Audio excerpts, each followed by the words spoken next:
The fluorescent lights buzzed overhead with their familiar, persistent hum as Maria Gonzalez clocked out of her shift at Mercy General Hospital. The sound had become the soundtrack to her life over the past 16 years, that constant electrical whisper that filled the corridors during the quiet hours when most of the world was asleep.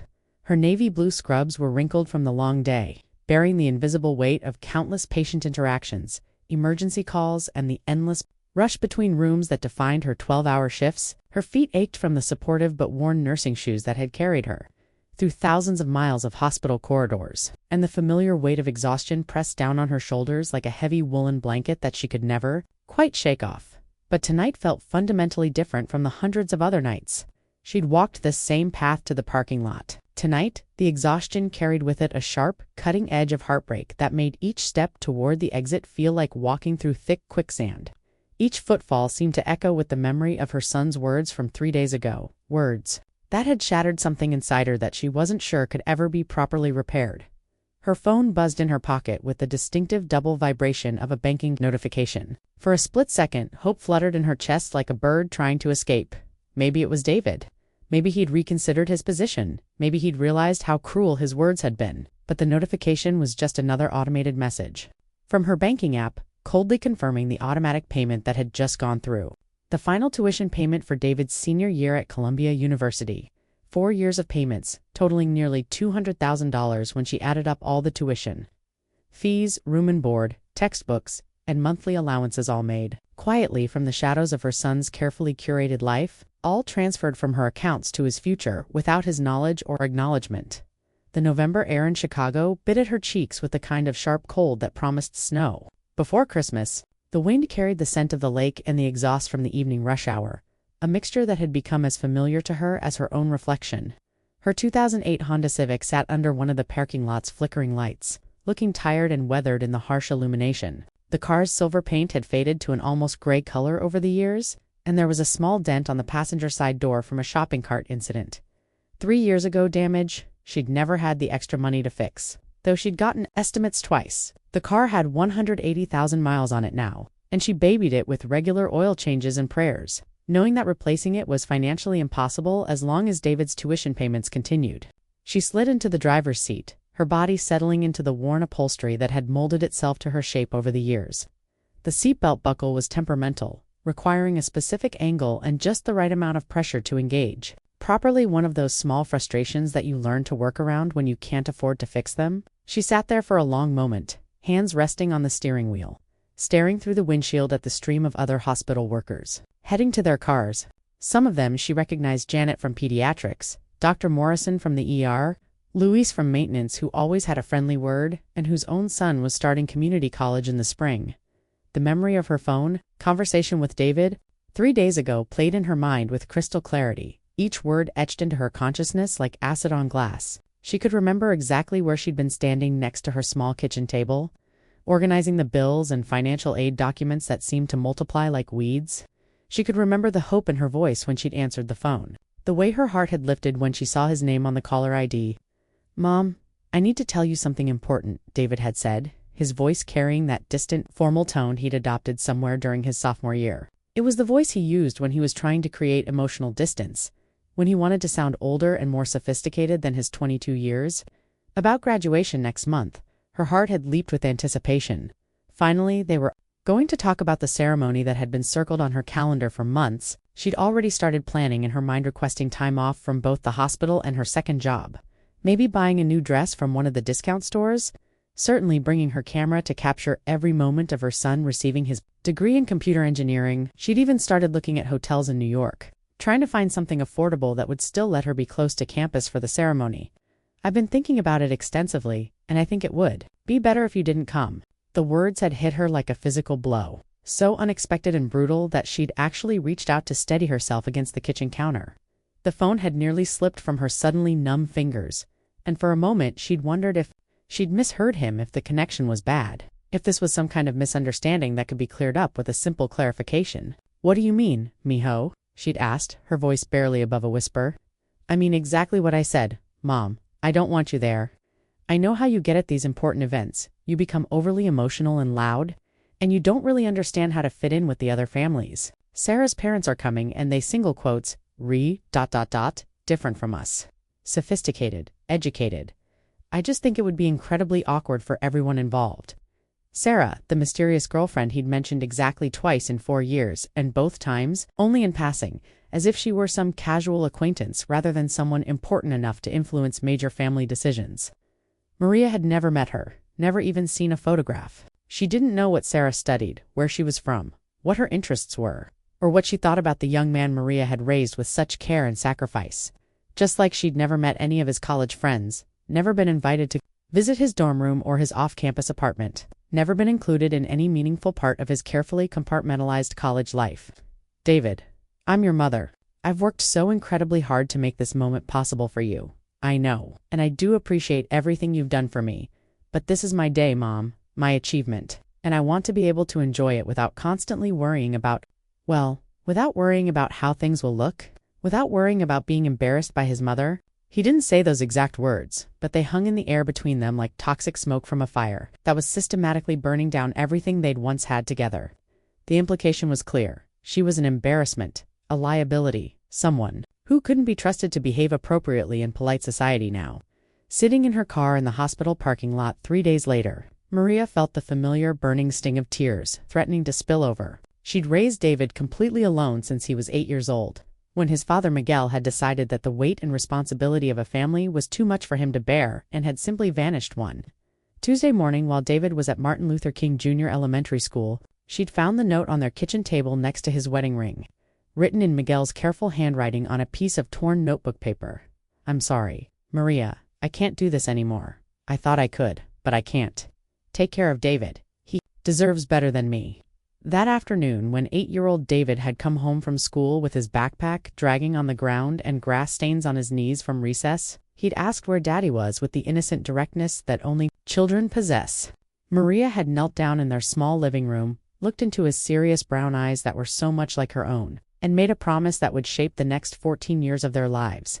It's just you and me now, mijo, but I promise you, you'll have everything you need to succeed in life. You'll go to college, you'll have opportunities I never had. You'll become whatever you want to become. I promise you this.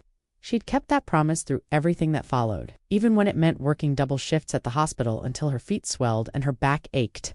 Even when it meant skipping her own meals so David could have new school clothes and supplies. Even when it meant moving from their comfortable 2-bedroom apartment to a smaller, less expensive place so she could afford his SAT preparation courses and college application fees. When David had received his acceptance letter from Columbia, his dream school, the place he'd talked about since his junior year of high school, she'd felt like her heart might literally burst with pride and joy.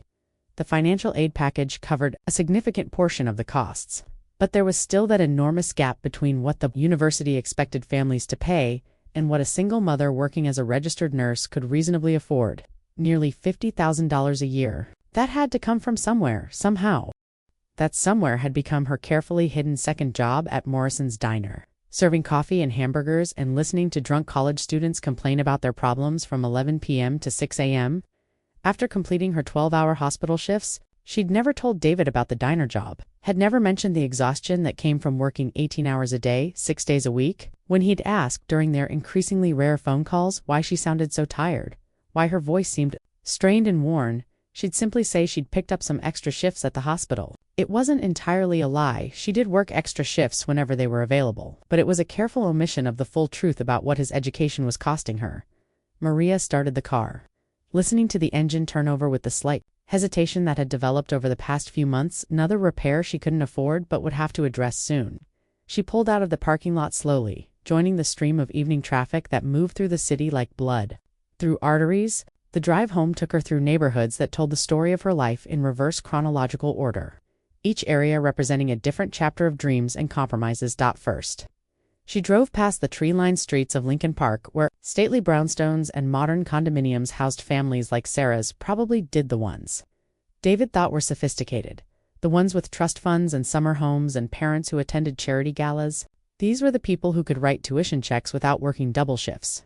Neighborhoods of North Park and Albany Park, areas where teachers and small business owners and mid-level managers lived in modest but comfortable homes with actual yards and driveways. These were the neighborhoods where she'd dreamed of living someday, where David might have grown up if Miguel had stayed, if her nursing salary had been enough on its own, if circumstances had been different.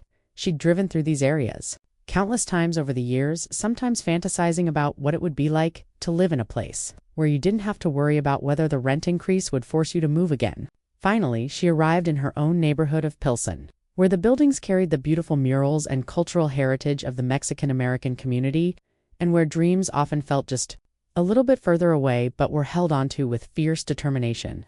The corner stores had handwritten signs in both Spanish and English, and the smell of fresh tortillas and grilled meat from the local taquerias mixed with the urban scents of exhaust and concrete. This was her world, the world that had shaped her and David both. The world he now seemed desperate to escape and forget. Her apartment building was a 3-story brick structure that had been built in the 1960s and showed every year of its age.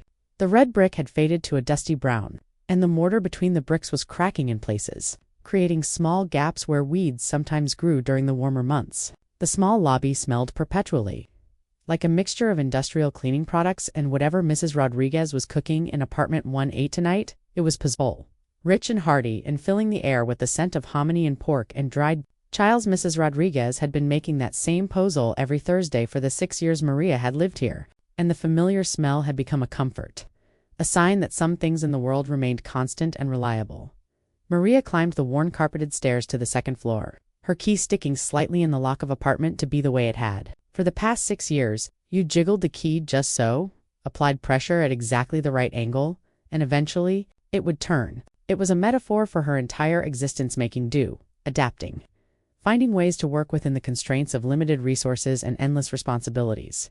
Inside, her apartment was small but meticulously clean, a testament to her belief that poverty didn't have to mean disorder or dirt. The living room served double duty as her home office, where stacks of medical journals from the hospital competed for space with financial aid documents, tuition payment receipts, and the carefully organized binders where she tracked every aspect of David's educational expenses. A small desk by the window held her laptop and a reading lamp she'd bought at a thrift store, its shade slightly crooked but providing good light for the studying she still did to maintain her nursing certifications. The tiny kitchen was just large enough for one person to move around comfortably, with appliances that were older but functional and cabinets that she'd painted white herself to brighten the space. This was where she'd taught David to make scrambled eggs and buttered toast before school, where they'd done homework together at the small table that folded down from the wall, where she'd celebrated his acceptance to Columbia with a homemade cake and candles while trying not to think about how she was going to pay for it. David's bedroom remained exactly as he'd left it 4 years ago, when he departed for college with 2 suitcases and excitement radiating from every pore. His high school soccer trophies still lined the shelf above his bed, gleaming reminders of Saturday mornings spent cheering from aluminum bleachers and washing grass-stained uniforms. His desk still held the stack of college acceptance letters, not just Columbia but Northwestern, University of Illinois, and several others that had represented so many possibilities and dreams. On the wall hung a framed photograph from his high school graduation, someone whose presence added value to his achievements rather than detracting from them. Maria sat heavily on her bed, feeling the weight of the day settling into her bones like sediment in still water. She pulled out her laptop and opened the folder she'd labeled David's education. With the same meticulous care she applied to patient charts at the hospital, inside were detailed spreadsheets tracking every payment, every sacrifice, every extra shift she'd worked to make his dreams financially possible. The numbers told a story she'd never shared with anyone, not even her closest friends or her sister Carmen in Los Angeles. $47,000 for his freshman year, which had seemed like an impossible mountain to climb. $49,500 for sophomore year when she'd added the weekend shifts at Morrison's. $51,200 for junior year, when he'd moved off campus and needed additional money for rent and utilities. And $52,800 for his final year, plus room and board, textbooks, lab fees, and the monthly spending money she'd continued to send him. Money, she told him, came from savings but actually came from her tips at the diner, carefully counted and set aside each night. The spreadsheets also tracked other things: the overtime hours she'd worked at the hospital, color-coded by month and year, the shifts she'd picked up during holidays and weekends when other nurses wanted to be with their families, the vacations she'd never taken, the clothes she'd never bought for herself, the small luxuries she'd foregone so that David could focus on his studies without the crushing weight of financial worry that had defined so much of her own young adulthood. Phone buzzed again, and this time it was a text from Janet, her supervisor at Morrison's diner. The message was brief and direct, the way all communication at the diner tended to be. "Can you come in an hour early tonight? Melissa called in sick and we're swamped." Maria closed her eyes for a moment, feeling the exhaustion settle deeper into her bones. An hour early meant even less sleep than usual, meant being even more drained tomorrow when she had to return to the hospital for another 12-hour shift. But an hour early also meant extra tips. And those tips would go into the special envelope she kept in her bedroom, dresser David's graduation gift fund. Something she'd been building for months, even before she knew he didn't want her at the ceremony to receive it. She typed back quickly, "On my way in 20 minutes." As she got ready for her second job of the day, Maria caught sight of herself in the bathroom mirror and paused. At 46, she looked older than her chronological years. The stress and sacrifice of single motherhood, having carved deeper lines around her eyes than time alone would have created. Her black hair was starting to show silver threads at the root, silver she couldn't afford to cover as regularly as she would have liked, though she did her best with drugstore hair color every 6 weeks. Her hands, once soft and smooth, were now rough and calloused from years of cleaning hospital rooms and wiping down diner tables. The skin dry despite the lotion she applied religiously each night. But her eyes, her dark brown eyes that David had inherited, still held the fierce determination that had carried her through 16 years of single motherhood. The same determination that had gotten David into Columbia in the first place, that had kept every tuition payment current and on time, that had made sure he never had to worry about money or work, a part-time job, or take out crushing student loans while he was pursuing his degree. Maria grabbed her diner uniform from the closet, simple black dress with a white collar, and a matching apron that she'd washed and rewashed until the fabric was soft as silk, but starting to show the wear of 4 years of nightly use. The dress had a small bleach stain near the hem that she'd covered with a strategically placed pin, and the apron had been mended twice where it had caught on equipment in the kitchen. She'd bought the outfit at a discount store when she'd first started at Morrison's, choosing black because it wouldn't show stains as easily, and because it made her feel slightly more professional in an environment where professionalism was often in short supply. She would be Maria the waitress in 20 minutes, smiling and chatting with customers who had no idea that she was also Maria the registered nurse. Maria the single mother who had sacrificed everything for her son's education. Maria, the woman who was quietly funding an Ivy League education one night shift and one table at a time. It was a strange sort of double life, switching between her two identities so completely that sometimes she almost forgot which version of herself was the real one. As she locked her apartment door behind her and headed back down the stairs, Maria made a decision that surprised even her with its sudden clarity and firmness. David didn't want her at his graduation ceremony. Fine, she would respect his wishes, just like she'd learned to respect every boundary he'd drawn over the past 4 years as he'd systematically excluded her from more and more aspects of his life. But she would still go to New York. She would still be there, even if he didn't know it, even if he never saw her, even if she had to sit in the very back row or watch from outside the building. Because sometimes love means showing up even when you're not wanted, and sometimes the most important promises are the ones you make to yourself when no one else is listening. Sometimes being a mother means doing what you know is right, even when your child can't see it, even when they've temporarily forgotten the depth of the love that shaped their entire existence. The night air was getting colder as December approached, and Maria pulled her coat tighter around her shoulders as she walked to her car. In 3 weeks, David would graduate from Columbia University with a degree in computer engineering and a job offer from a technology company in San Francisco that paid more in 1 year than she made in 3. He would walk across that stage and into a future she'd sacrificed everything to give him, surrounded by friends and classmates and Sarah's sophisticated family, ready to start a life of success and prosperity. And she would be there to witness it, whether he wanted her or not. Because that's what mothers do when they love their children more than they love their own comfort or pride. Because some promises are too important to break, even when breaking them would be easier. Because 16 years of love and sacrifice deserved to be honored, even if only she was there to do the honoring. The familiar smell of coffee and grease enveloped Maria like an old coat as she pushed through the back door of Morrison's diner at 10:30 p.m., 30 minutes earlier than her usual 11 o'clock start time. The diner existed in a different world from the sterile, quiet corridors of Mercy General Hospital here. Everything was louder, more chaotic, more immediate. The fluorescent lights were brighter and harsher, casting everything in a yellow-tinged glow that made even the youngest customers look tired. The sounds were a constant symphony of sizzling griddles, clinking silverware, conversations overlapping in 3 different languages, and the steady hum of the coffee machines that never seemed to rest. The familiar chaos of the late-night crowd was already in full swing when Maria arrived. College students from Northwestern and DePaul University clustered in the red vinyl booths, their textbooks and laptops spread across tables sticky with spilled syrup and coffee. Hospital workers like herself grabbing quick meals between shifts, their scrubs and tired eyes marking them as members of the same exhausted fraternity. Taxi drivers and security guards looking for cheap coffee and a moment of warmth, before heading back out into the cold Chicago night. And the occasional group of tourists who had wandered in from their downtown hotels, drawn by the diner's promise of authentic late-night comfort food. "Maria, thank God you're here," Janet called from behind the counter, her voice carrying the relief of someone who had been juggling too many responsibilities at once. Janet was 53 years old, a woman who'd been managing late-night diners longer than Maria had been a mother, and she had the hard-earned efficiency of someone who'd seen every possible crisis twice and developed systems for handling all of them. Her gray hair was pulled back in a practical ponytail, and she wore the same black uniform dress that all the waitresses wore. But hers was accessorized with a name tag that read manager and a keyring that held what seemed like every key in the building. "We've got a bus full of tourists that just pulled up from O'Hare.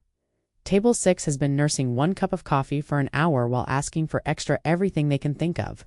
And the college kids in booth 12 just ordered enough food to feed a small army." Maria tied her apron behind her back with the practiced efficiency of someone who had performed this same routine hundreds of times, and grabbed her order pad from the pocket of her uniform dress. The pad was small and spiral-bound, its pages filled with the shorthand notations she'd developed over 4 years of taking orders: OE4 over easy, WT for wheat toast, B&G for biscuits and gravy. She slipped seamlessly into her second identity, the transformation as complete as any actor stepping onto a stage. Here, she wasn't David's mother or a registered nurse with years of medical training and life-saving experience. Here, she was just Maria, the woman who remembered exactly how everyone liked their eggs and who could balance 4 plates on one arm without breaking a sweat. Who knew which customers tipped well and which ones would run her ragged for $2. "Evening, hun," she said to the man at table 3. A regular customer named Frank who worked security at one of the downtown hotels and always ordered exactly the same thing. Frank was probably in his early 60s with calloused hands and a wedding ring that he twisted when he was nervous, and he'd been coming to Morrison's for longer than Maria had been working there. The usual tonight: coffee, black eggs over easy, wheat toast, and a side of hash browns. "You know me too well, Maria," Frank said with a tired smile, settling back into the vinyl booth that probably remembered the shape of his body. "How's your boy doing still at that fancy school in New York?" The question hit her like it always did, a mixture of pride and pain that she'd gotten expert at hiding. "He's graduating next month," she said, pouring his coffee with steady hands. "Computer engineering, that's wonderful. You must be so proud. I bet you can't wait for the ceremony." Maria's smile never wavered, but something flickered in her eyes. "He's worked very hard for this," she said, which was both true and a careful non-answer. The next few hours passed in a blur of orders and coffee refills. Maria had perfected the art of being present for her customers while letting her mind wander to other things. Tonight, those other things included the growing certainty that she was going to New York for David's graduation, invitation or not. Around 2 a.m., during the brief lull that came between the bar crowd and the early morning commuters, Maria found herself wiping down tables next to Brenda, another waitress who'd been working nights even longer than she had. "You're quiet tonight," Brenda observed, her voice carrying the raspy quality of someone who'd smoked for 30 years before quitting. "More quiet than usual, anyway." Maria shrugged, moving methodically from table to table. "Just thinking about that boy of yours." Sometimes Maria forgot how well Brenda knew her. They'd worked together for 4 years, sharing the strange intimacy that comes from spending your nights serving food to strangers while the rest of the world sleeps. Brenda knew about David's school, about the tuition payments that kept Maria working 2 jobs, about the pride that lit up Maria's face whenever someone asked about her son. "He doesn't want me at his graduation," Maria said quietly. Not looking up from the table she was cleaning, Brenda stopped wiping her own table and turned to face Maria fully. "What do you mean?" "I mean he called and told me not to come. Said I wouldn't fit in with the other families, that it would be awkward." The words came out flat, matter-of-fact, but Brenda had known her long enough to hear the hurt underneath. That little Brenda caught herself remembering that despite everything, this was still Maria's son. "Honey, that's not right. You've worked yourself to the bone for that kid. He doesn't know about this job," Maria said, gesturing around. "The diner, he doesn't know about any of it. As far as he knows, I just work at the hospital and somehow managed to pay for his $50,000 IIR education." Brenda sat down heavily in one of the booth seats, her expression mixing disbelief with anger. "You've been paying for Columbia? The whole thing? Financial aid covered some of it. I covered the rest." Maria sat down across from her, suddenly Feeling the weight of 4 years of secrecy, I wanted him to focus on his studies, not worry about money, I thought. I thought if he could just get his degree, get a good job, everything would be worth it. And now he's ashamed of you. The words hung in the air like smoke. Maria had been thinking them for days, but hearing someone else say them out loud made them real in a way that cut deep. He's not ashamed, Maria said, but her voice lacked conviction. He just wants to fit. And these are wealthy families, Brenda, lawyers and doctors and business executives. I'm a waitress and a nurse who lives in a one-bedroom apartment in Pilsen. You're a woman who raised a son by herself and put him through Columbia University, Brenda said fiercely. You're a woman who works 18-hour days so that kid can have opportunities you never had. Don't you dare sell yourself short. Maria felt tears prick at her eyes, but she blinked them back. She'd gotten good at not crying, at pushing through the exhaustion and the loneliness and the constant worry about money. Crying was a luxury she couldn't afford. I'm going anyway, she said suddenly, surprising herself with the declaration. Good, Brenda said without hesitation. You should. I'll sit in the back. He won't even know I'm there. But I need to see him walk across that stage. I need to see what all of this was for. Brenda reached across the table and covered Maria's hand with her own. You know what you should do? You should tell him about this job, about the payments, about everything you've sacrificed. That boy needs to understand what love looks like. Maria shook her head. That's not why I did it. I didn't do it so he'd owe me something or feel guilty. I did it because he's my son, and that's what mothers do. Sometimes kids need to understand the weight of what they've been given, Brenda said gently. Not to make them feel guilty, but to help them understand the value of it.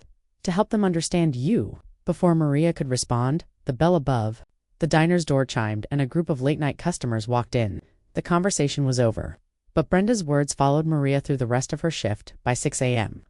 Maria was exhausted in a way that went beyond physical tiredness. She'd served her last cup of coffee, wiped down her last table, and counted her tips $127, which was better than average for a weeknight. That money would go into her David envelope along with everything else she'd been saving for his graduation. The drive home took her through a city that was just beginning to wake up. Early morning joggers, commuters heading to work, students walking to their first classes of the day. Maria felt disconnected from all of it. Suspended between her night world and her day world, between who she was at the hospital and who she was at the diner, between the mother she'd been and the mother David seemed to want her to become. Back in her apartment, Maria made herself a cup of coffee and sat at her small kitchen table with a laptop and a piece of paper. She had a decision to make, and she was going to make it methodically the way she approached everything else in her life. On the left side of the paper, she wrote reasons to stay home. The list was short but painful. David specifically asked her not to come. She would be out of place among the other families. She couldn't afford the trip to New York. She would be exhausted from work and probably wouldn't enjoy it anyway. On the right side, she wrote reasons to go. This list was longer. She had worked for years to make this moment possible. She deserved to see her son graduate. She might regret not going for the rest of her life. Then, slowly, she drew a line through the left side of the paper. She was going to New York. But first, she had something else to do. Something she'd been putting off for months, but suddenly felt urgent and necessary. Maria opened her laptop and began typing a letter, not an email, but an actual letter that she would print and put in an envelope. A letter that told the truth. About the past 4 years, about the sacrifices and the love and the quiet dignity of working 2 jobs to give your child a future. She didn't know if she would ever give David the letter, but she needed to write it, needed to put the truth down on paper in case she ever found the courage to share it outside her window. Chicago was fully awake now, the city humming with the energy of people starting their days, pursuing their dreams, building their futures. Maria was tired, bone deep, soul deep. Tired, but she was also determined. In 3 weeks, she would watch her son graduate from Columbia University. And maybe, just maybe, she would find a way to help him understand what love really looks like. The Greyhound bus pulled out of Chicago at 11:47 p.m. on a Thursday, exactly 8 days before David's graduation. Maria had chosen the overnight bus. Deliberately, it was cheaper than flying. And it meant she could work her regular shifts right up until the last minute. She'd told Janet at the diner that she was taking a long weekend for family business. Which was technically true. Even if Janet assumed it meant something happy. Maria settled into her window seat. Her small duffel bag tucked safely under her feet. Inside the bag were 3 changes of clothes. Her good camera. The letter she'd written to David, now sealed in a cream-colored envelope, panned something else. A manila folder containing 4 years' worth of financial records, bank statements, tuition receipts, work schedules from both jobs, and a detailed breakdown of every sacrifice she'd made to fund David's education. She hadn't originally planned to bring the documents, The letter was supposed to be enough. A simple explanation of the truth she'd hidden for so long, but something Brenda had said during their conversation kept echoing in her mind. Sometimes kids need to understand the weight of what they've been given. The bus was only half full, mostly people who chose overnight travel for the same reason Maria did, because it was what they could afford. She recognized the landscape of financial struggle in the faces around her. The young mother, traveling with 2 small children, trying to keep them quiet with dollar store snacks. The elderly man in the worn suit who kept checking and rechecking his ticket. The college student who looked like he hadn't slept in days. These were her people, Maria thought. These were the people who understood that sometimes getting where you need to go requires sacrificing comfort, sleep, and pride. These were the people who would understand why a mother might spend 18 hours on a bus to watch her son graduate from a university. That cost more than most people made in a year. As the bus rolled through the darkness of Illinois, then Indiana, then Ohio, Maria found herself thinking about the early days of David's college career. She remembered the phone calls during his freshman year, when he'd been homesick and overwhelmed, calling her sometimes at 2 a.m. Chicago time just to hear her voice. "Mom, I don't know if I can do this," he'd said during one particularly difficult call in October of his first year. They all went to private schools and had tutors and SAT prep courses. "You had SAT prep too," Mijo Maria had reminded him, not mentioning that she'd worked double shifts for 3 months to pay for those courses. "It's not the same. These kids, their parents, are doctors and lawyers. They summer in the Hamptons. I don't even know what that means, but I know I don't belong here." Maria had stayed on the phone with him for 2 hours that night, talking him through his fears, reminding him of his strengths, helping him see that he'd earned his place at Columbia through hard work and intelligence, not privilege. She'd hung up feeling proud of how she'd helped him, how she'd been the mother he needed in that moment. When had that changed? When had she stopped being the person he called for comfort and become someone he was embarrassed to know? The bus made its first stop in Toledo at 4 a.m. Maria didn't get off, but she watched through the window as other passengers stretched their legs, bought coffee and snacks from the vending machines in the station. The fluorescent lights of the terminal reminded her of the hospital, of the diner, of all the late-night hours she'd spent working while David slept safely in his dorm room 800 miles away. She pulled out her phone and, almost without thinking, scrolled to David's number. She hadn't spoken to him since their conversation about the graduation.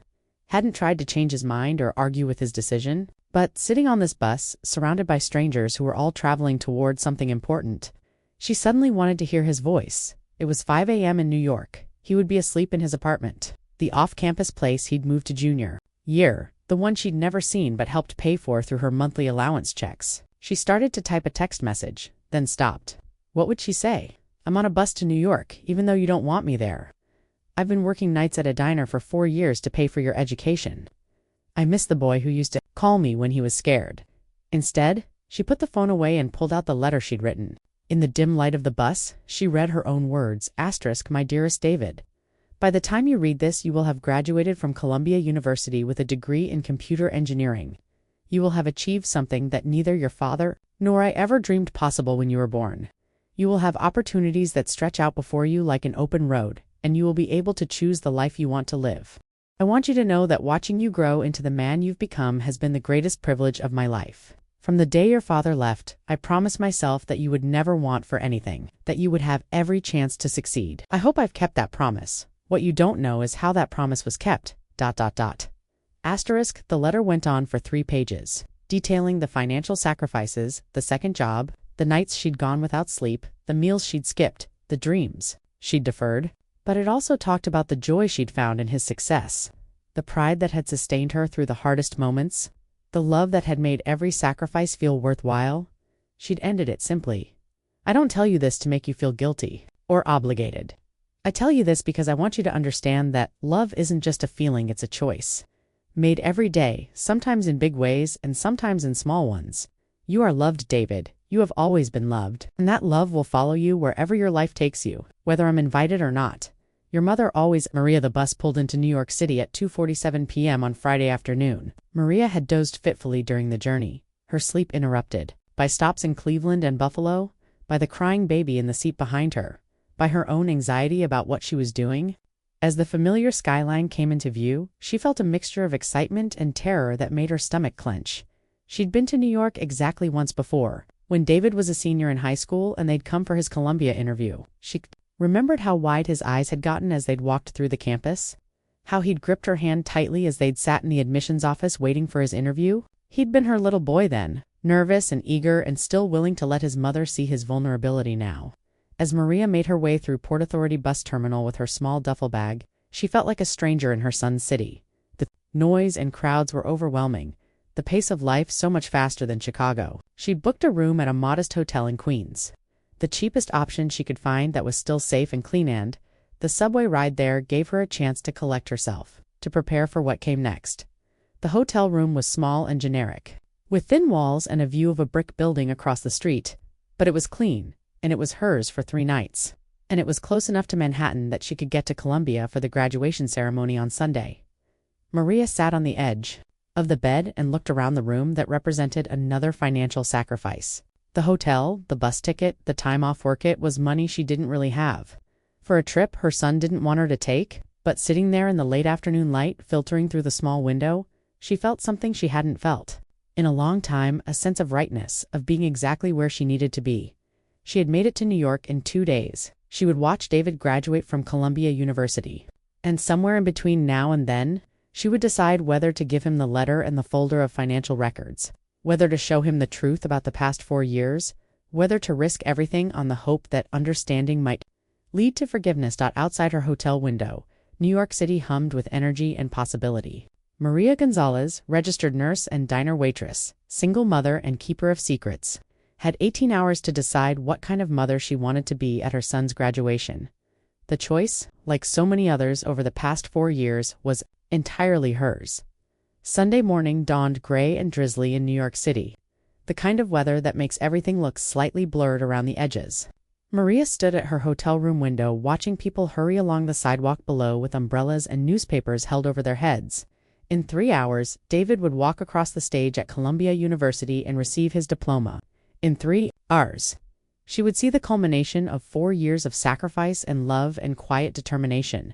She'd barely slept the night before, her mind racing between excitement and anxiety.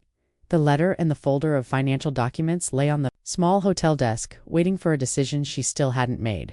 All night, she'd gone back and forth, give him the truth and risk his anger, or preserve the peace and let him never know what his education had really cost. Maria showered and dressed carefully in the one good outfit she'd brought, a navy blue dress she'd bought at Macy's 2 years ago for a hospital fundraiser, paired with low heels that wouldn't hurt her feet after hours of standing. She'd styled her hair as best she could with the hotel's small mirror and added the pearl earrings David had given her for Mother's Day when he was 16, back when he still remembered Mother's Day, back when she was still someone he wanted to give gifts to. The subway ride to Columbia took 40 minutes. 40 minutes during which Maria rehearsed different scenarios in her mind. She would sit in the back, as she'd planned. She would watch the ceremony quietly, invisibly, and then she would decide. Columbia University's campus was transformed for graduation day. Thousands of family members streamed through the gates, dressed in their finest clothes, carrying flowers and cameras and balloons. Maria felt acutely aware of how different she looked from the other families, the women in designer dresses and expensive jewelry, the men in tailored suits, everyone looking like they belonged in this world of privilege and achievement. She found the registration table and gave her name to the student volunteer, a young woman with bright eyes and a Columbia t-shirt. "I'm sorry, I don't see you on the list," the volunteer said, scanning her tablet with increasing concern. "That's all right," Maria said quietly.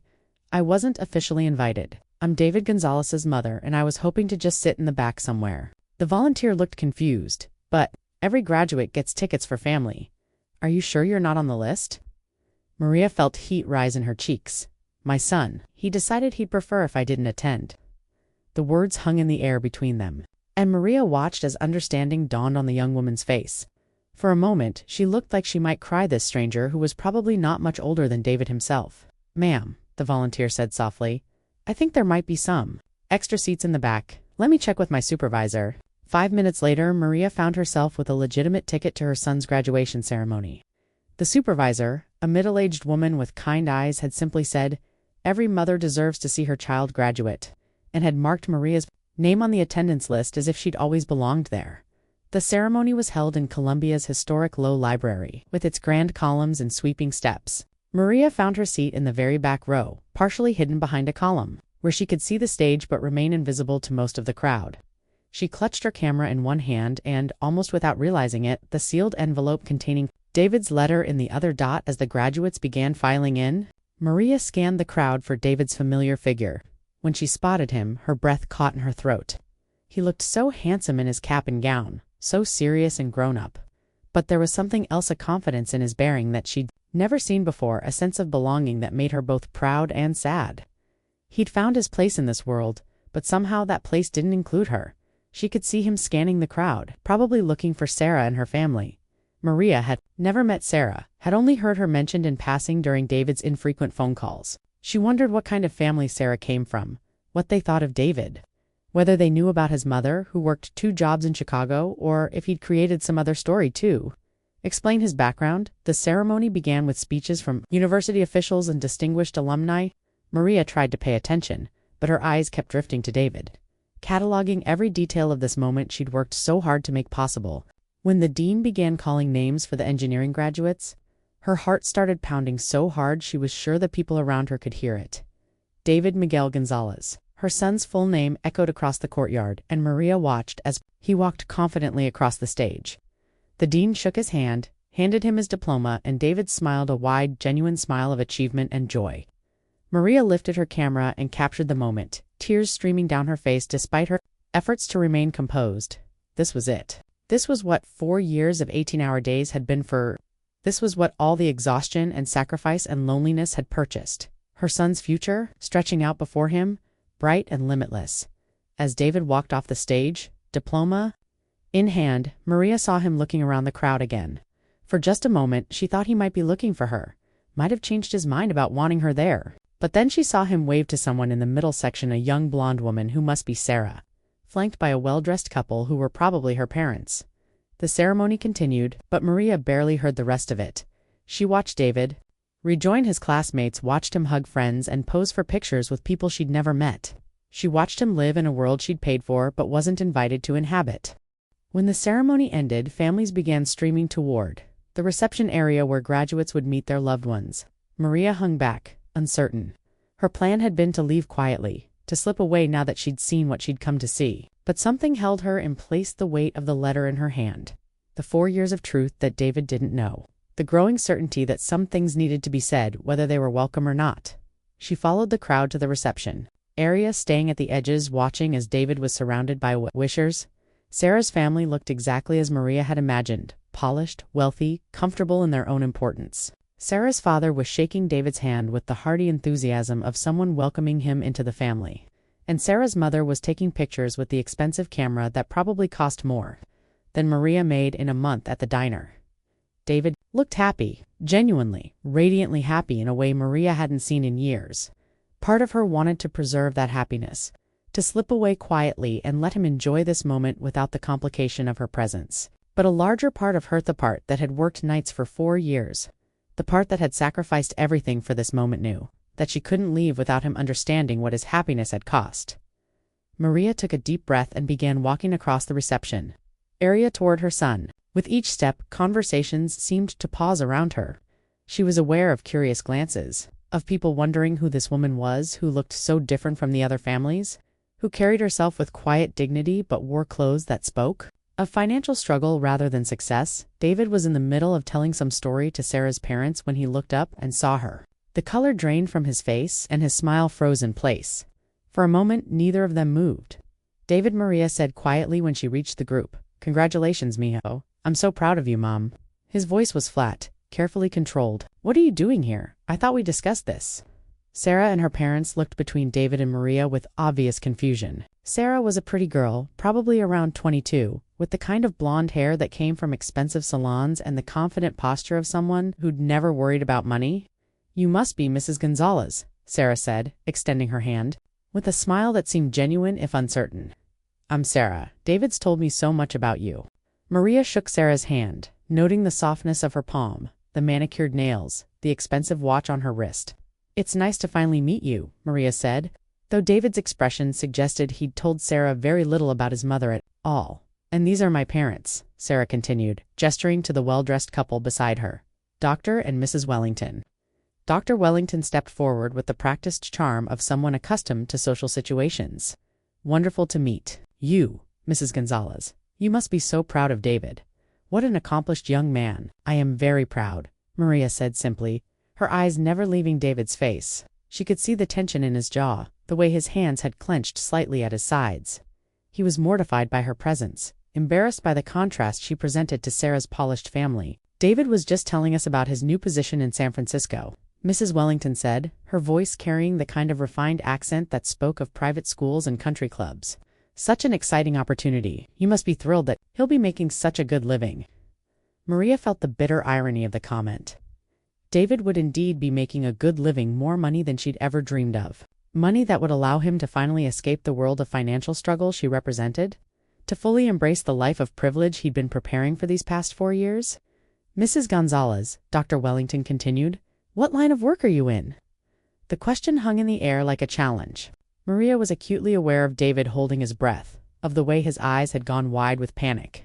This was his worst nightmare playing out in real time, his two worlds colliding in the most public possible way. I'm a registered nurse, Maria said, lifting her chin slightly, at Mercy General Hospital in Chicago.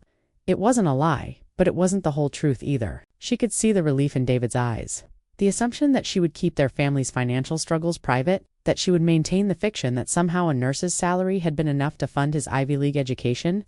How wonderful, Mrs. Wellington said with the kind of enthusiasm that people use when they're trying to be polite about something they consider beneath them. Healthcare is such important work. The conversation continued for a few more minutes, polite and strained, with David barely speaking and Maria trying to navigate the minefield of small talk with people who inhabited a completely different economic universe. Finally, Dr. Wellington suggested they move to a quieter area for photos, and David seized the opportunity. Mom, can I talk to you for a minute? He said, his voice tight with barely controlled emotion. Privately, they walked a few steps away from the group, close enough that Sarah's family could still see them, but far enough that they couldn't hear the conversation. David's graduation cap was slightly askew, and Maria had to resist the urge to straighten it the way she used to when he was little. What are you doing here? David demanded, keeping his voice low but unable to hide his anger. I specifically asked you not to come. I needed to see you graduate, Maria said simply. I needed to see what all the work was for. What work? Mom, you're embarrassing me. Sarah's parents are important people. Her father runs a medical practice. Her mother sits on charity boards. They're not used to this. To what, David? To mothers who love their sons. To families like ours, he said, and the words were like a slap across her face. Look, I appreciate everything you've done, but today is supposed to be about my future, not my past. Maria looked at her son, really looked at him and saw a stranger. When had he become someone who was ashamed of where he came from? When had he started seeing her love as something embarrassing rather than something precious? She reached into her purse and pulled out the sealed envelope. I have something for you, she said. David glanced back at Sarah's family, who were watching them with polite curiosity. Can't this wait? We're supposed to go to dinner at this really nice restaurant, and I don't want to keep them waiting. It's important, David. He sighed with obvious irritation. Fine, what is it? Maria held out the envelope, her hand trembling slightly. Open it. David took the envelope reluctantly, glancing around to make sure no one was watching too closely. He tore it open and pulled out the letter, along with something else, a check. His eyes widened as he saw the amount. $52,800. The exact amount of his final year's tuition. Mom, what is this? Keep reading, she said quietly. David unfolded the letter and began to read. Maria watched his face as his eyes moved across the pages, watched as understanding dawned, then shock, then something that might have been horror. You've been working at a diner? He said, his voice barely above a whisper. Morrison's, for years. 6 nights a week, but you never said, I thought the hospital paid enough, ... It pays enough for me to live. It doesn't pay enough for Columbia. David looked at the check again, then at the letter, then at his mother. For the first time in years really looked at her, saw the lines of exhaustion around her eyes, the hands that showed the wear of hard work, the dress that was nice but not expensive, the shoes that were comfortable rather than stylish. Every tuition payment, Maria continued, her voice steady, despite the tears threatening to spill over, every dorm fee, every meal plan, every dollar you've spent over the past 4 years, it came from tips I earned serving coffee and burgers to drunk college kids while you slept safely in your dorm room. David's face had gone white. The letter trembled in his hands as he read about the double shifts, the skipped meals, the dreams deferred. about the mother who had worked 18-hour days so her son could have opportunities she'd never had. "Why? Didn't you tell me?" he whispered. "Because I didn't want you to worry about money. I wanted you to focus on your studies, to make friends, to enjoy college the way young people should." Maria paused, watching her son struggle to process this new reality. "I didn't want you to feel guilty about pursuing your dreams, but I could have gotten student loans, could have worked part-time, and graduated with debt that would have limited your choices for years. I wanted you to be free, David, free to take the job you wanted, free to live where you wanted, free to become whoever you wanted to be." David looked over at Sarah and her parents, who were still waiting patiently, probably wondering what was taking so long. When he looked back at Maria, his eyes were filled with tears. "I told you not to come," he said, but the anger was gone from his voice now, replaced by something that sounded like anguish. "I know, and I came anyway, because sometimes love means showing up even when you're not wanted." Maria reached out and gently straightened his graduation cap. "I came because I needed to see the moment when all those nights at the diner became worth it. I came because you're my son, and I've never missed an important moment in your life." Sarah's parents, they think you're just a nurse. They don't know about the diner, about any of this, I know. And I won't tell them if you don't want me to.